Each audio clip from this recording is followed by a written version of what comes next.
Those parents who need to deal daily with the sad reality of no longer having their children indoors. This news has not passed yet. Then we joined all these parents, all the brothers, the friends who lost their loved ones in this tragic evento. Maria da Graça Ferreira, from Sao Paulo, from Taubaté, of my land, my dear Taubaté, she said, I began to be happier, attending the gym, the church, visiting the sick, helping in my church, trying to follow the footsteps of Jesus, which are the ways of faith, truth, and life. Thank you, Father, for being a light in my life. All rooms I hope a word of faith, love, life, joy,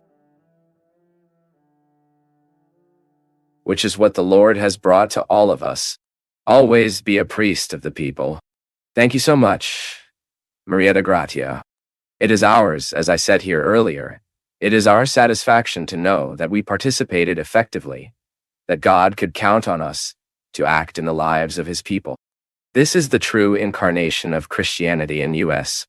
If in Mary the Verb is incarnated and the Word is Jesus, and that with his title because he is our Savior, we call him Jesus Christ, who is the Savior of our life and after his death and resurrection.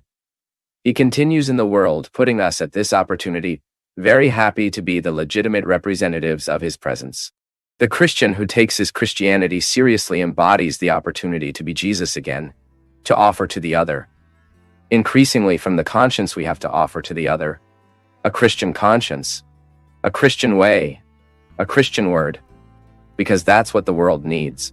He needs to know Jesus through our attitudes. We who say Christians are ourselves. You see, my people, there are many situations that at the moment we will help someone we get hurt. So that the first aspect we need to have before us is what we call identity. I need to keep my identity. It is the same thing to talk to a person of another religion. If you don't know your religion well, you risk getting lost in the conversation. One of the characteristics of those who know the religion they have is not to fight with others, because you know your identity well. Every time we want to help someone, we need to be established in our identity. Because in identity, there is a very interesting principle that we cannot forget. When I'm saying what I am, I'm also saying what I am not. When I'm saying what I can, I'm also saying what I can't. Identity is it. It is not only to say what you are, but also to say what you are not. And also say what you can and say what you cannot either. When will we help someone? When do we get lost? Why do we get lost? Because we want to be what we are not and do what we can't. The anguish is born at the moment we want to be the other. The moment we want to make the decision for the other, the moment we want to live for the other, then of course, we will be disappointed. Because the other is often not concerned at all what we are thinking to him, or what we are wanting to him, or what we are wanting to him. A beautiful way we have to help is, first, we keep the distance. Your problem is not mine. Make it clear to him. We want to help, but your problem is not mine. Your problem is yours, first of all. And we will only interfere with your process when you want us to interfere. Many times, my people don't change on our side. It's because we insist on them too much. Stop insisting for you to see. Let the person reach the conclusion by himself. The most you can do is warn. Isn't it fair for an entire family to destroy itself because a person is disorganized inside? If she is disorganized, her disorganization has to bother her. It is what we call saturation. There are situations that if the person does not reach saturation, they will not want change. And we often, as a family, Andrea, we sin a lot against each other at the time we don't follow the rule of identity. Your brother's problem may even hit him, but he is not your problem. Is it right, Father? This is very beautiful to say. Come live in practice. I'm saying what I live in my practice as well. Because there are moments that I have to take distance from the problems of my brothers, the problems of those on my side. Because otherwise, I do not live my life, and I cannot help you. This It is what is happening to you. If you are already depressing because of your brother's problem, it is because you have already lost your identity, my daughter. Take distance. Take the necessary distance to make your help effective. Otherwise, you become an extra problem indoors. We cannot do that. Sometimes we live this illusion of, because we live in the same house, the problem of the other is from everyone. It can't be like that. We need to find out a way to put the person in the responsibility of their life, my people. Otherwise, they will never grow. Many times people remain immature on our side because we don't let her live her problem. We want to live to us. We want to assume her problem. And usually the one who suffers more is the most mature you can see. That person who is more centered, that person who is more balanced, they tend to suffer and absorb everyone's problem. But it can't be so. Otherwise, you will continue to infantilize your brothers. One way we have to help the person solve their problem is to pretend you are no longer seen. In a moment, she is realizing that she is alone, and the moment she realizes she is alone, she will seek help. The other day this happened. A lady came to tell me, "Father, my son is lost in the drug. I don't know what to do anymore. I've tried everything. I've already hit. I've already hit. I've already shouted. Stop asking him if he is smoking. Stop asking. Stop looking for his drawers. Start living naturally with his son. Start seeking his relationship with her husband a little more. Start paying attention to your others children. Because you have forgotten that you have other children. You are just watching your child's problem. Because you don't even solve you. Look at your youngest child. Look at your youngest son has no mother anymore. I had the courage to say that to her. His younger son is orphaned because his mother can only worry about the older marijuana and cocaine. And the eldest son didn't care about his mother's concern. He wanted to smoke his drug more, to use his drug. And she, with great difficulty, my people, she followed my advice. He began to get more care of the other children, began to pay attention to the other children that she was not giving anymore, sought more quality in her relationship with her bad husband. The two had no other subject but her son's drug. They started talking about other things. They started going out together. They started going out to do something together. Suddenly, that boy, which was so much pampered with his problem, he began to realize that he lost attention, that he was no longer. Because the drug is often this. The person keeps the drug because he knows that he is being the focus of attention. Even if it is bad, the focus she's awakening, she continues to have everyone's attention. At that moment, the boy began to realize that the family stopped revolving around him. And that bothered him. And it was so interesting, my people, because that family lived the opposite process. Before everyone ran after the boy, the drug addict. Then it started to be different. He began to realize that father, mother, and son were going out to other places. They were going out to dinner, and he participated in anything. He began to ask for it. Why do you leave and don't call me? No, because we always called. You never wanted to. You have always had your appointments.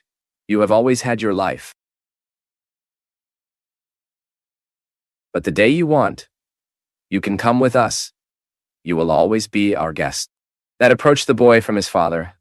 The boy began to be interested a little more with his father's things, because he realized that that loneliness was not being good. Because when he was in the drug, he wanted to continue having the family's attention the same way. That's all they were doing. Instead of helping the boy, they were getting the situation worse. Because the more they shouted in his head, the more they tried changing the boy forcibly, the greater the rebellion to want to continue in the drug. He has not yet failed to use the drug, but has decreased a lot, because this is dependence, this needs treatment, and is already signaling to the possibility of joining himself, to want, to get rid of addictions. You do everything you can, what you can, but what you cannot be distress. We only have the right to remove what we could have done and did not. But of what we could not have done, it can never cause us remorse. Because this is insanity. It is stupid. There are limits that we have no way to overcome. I have no way of living my brother's life. I can't make the choices for him. The most I can do is advise. You can't live your brother's life. If his choices have been wrong, he has to assume this now. He has to be man enough to be able to separate what he needs to separate. The identification of what he needs to identify and change. Now, if you keep getting too involved, more than you can with his problem, you can be sure that you soon lose the joy of life, and you will be another needy in today's world. You will thicken the line of those in need. I don't believe it is a good option, my daughter. Help in a right way. Make this process from identification. About what you can, you don't have to suffer.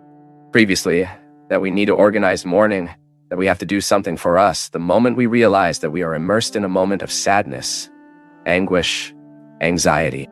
And we have some people who write to us here to talk about it here. Margaretiti de Manuasu, Minas Gerais. I find it very interesting, guys. We who travel throughout Brazil, how many times we find people just giving us this testimony. Parents who have lost children, who lived this painful moment and who found here in the new song a protection. We know that we do not have a magical response to the pain, to the problems we face. So we are very happy, Margaret, not only because you have benefited from the new song, but also by you, being evangelical, to have the courage to tell us that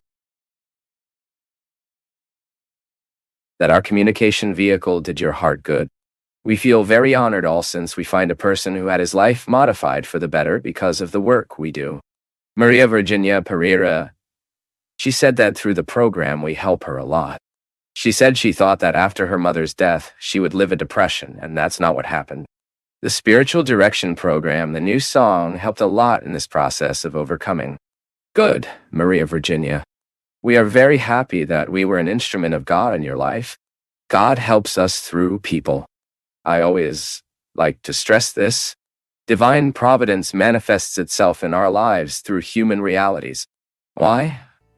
Because God cannot be in the world dismissing those who are human and who are aware of the power we bring within us. This is the strength of Christianity. God acts when and how he wants it, but he prefers to act through us. Many miracles cease to happen in the world because we cross our arms. We stop doing our part. Yes, Maria Virginia, the moment we lost someone, we need more friends by our side. We need arms that sustain us. We need looks that look at us, to encourage us. We need people who tell us the right word. And that's how we believe it. All of us here at the new song we carry daily in our hearts, and with great joy it saw. It is not a responsibility that saddens us, nor frightens us. It encourages us and blames us daily. So we don't get out of the way. It is very good when we know that we participate in the process of overcoming a person. Susanna Souza is very grateful to us, because she said that through the spiritual direction program she felt her heart be comforted at the moment of mourning. And she became a follower from that. Silvana Aparecida from Santa Maria, Rio Grande do Sul. Our hug to the people of Santa Maria. Very especially to the parents of those young people who lost their lives within that terrible accident. That fire in that nightclub where so many young people lost their lives. We know that it is very painful to live a process like this. We take steps toward a future knowing that we buried a child. It is a pain that has no name. And we believe that in Santa Maria, this process was extremely painful. And it has been very painful for many parents, though. We want to demonstrate once again, because sometimes it is past time for use. Oh, so many news has come to take care of our news. We learned from many. We often saw the repetition of the news. The fire in that Kiss nightclub. The people who were killed. Past. So many other tragedies have happened. So many other news has won the center of our media. It's my people. But for us, it happened.